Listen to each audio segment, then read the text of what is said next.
Descente de la croix par Rembrandt. J'ouvre ma prière par le signe de croix, au nom du Père et du Fils et du Saint-Esprit. Je me rends disponible à la présence de Dieu, lui qui m'attend déjà et qui m'espère.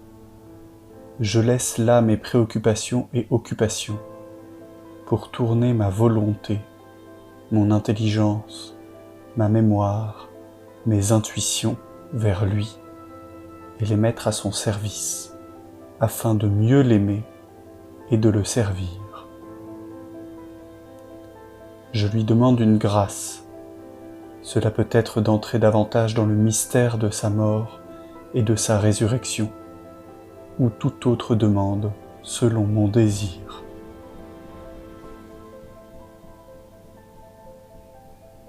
J'observe le tableau.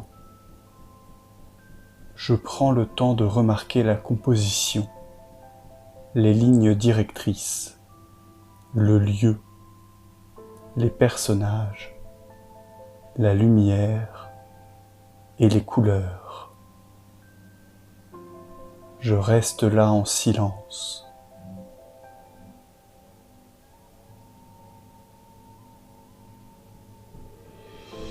Puis, je peux m'attarder sur 3 points pour méditer: l'obscurité, la pénombre et la lumière. L'obscurité, c'est la nuit. Jésus est mort sur la croix. Nuit de sidération, nuit de l'effondrement, comme le suggère le peintre par un triangle qui part du sommet de la croix vers la terre. Effondrement du monde passé, des certitudes aussi. J'entre dans ce mystère. Dieu a partagé notre condition humaine jusqu'à la mort et la mort sur la croix.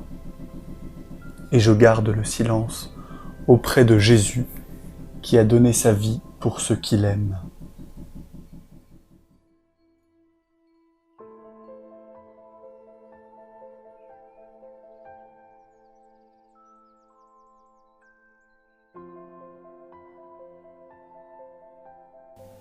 La pénombre. Je distingue chacun des personnages.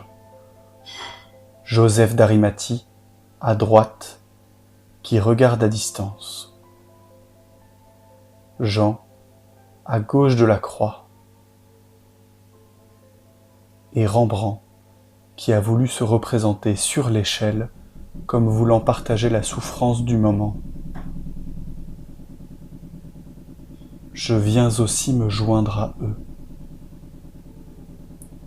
Ils sont restés devant l'infamie, détachent Jésus de la croix, dont le corps porte les marques du martyre, défait comme on l'est après le décès de quelqu'un qu'on aime et après une grande injustice.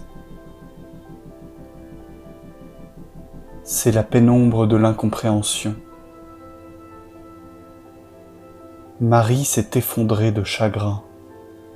Les femmes l'entourent, impuissantes, mais présentes et chaleureuses. Pénombre où la vie et la mort se côtoient. Je reste en silence avec chacun d'eux dans ces profondeurs humaines bouleversantes.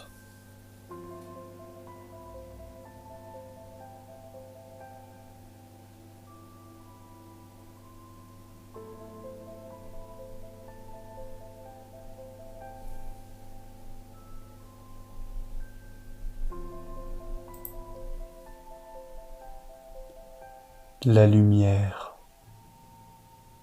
Elle s'impose au centre du tableau, celle du corps brisé du Christ, livide mais déjà glorieux.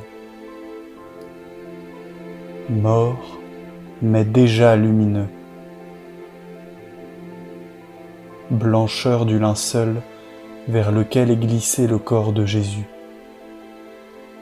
Blancheur du baptême et du linge, nous tous qui avions été baptisés en Jésus-Christ, c'est dans sa mort que nous avons été baptisés. Je me souviens de mon baptême et des baptêmes de la nuit pascale. Je médite cet arrachement au péché et au passage vers la vie.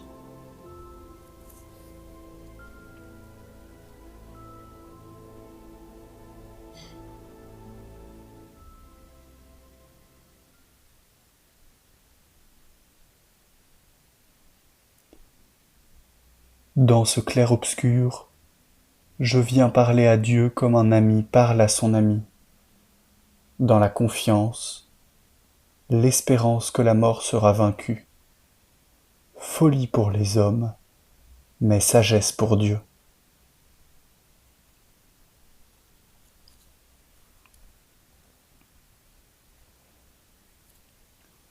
Je termine ma prière par un Notre Père ou un Je vous salue Marie, et par un signe de croix. Notre Père, qui es aux cieux, que ton nom soit sanctifié, que ton règne vienne, que ta volonté soit faite sur la terre comme au ciel. Donne-nous aujourd'hui notre pain de ce jour. Pardonne-nous nos offenses, comme nous pardonnons aussi à ceux qui nous ont offensés. Et ne nous laisse pas entrer en tentation, mais délivre-nous du mal. Amen. Je vous salue Marie, pleine de grâce. Le Seigneur est avec vous.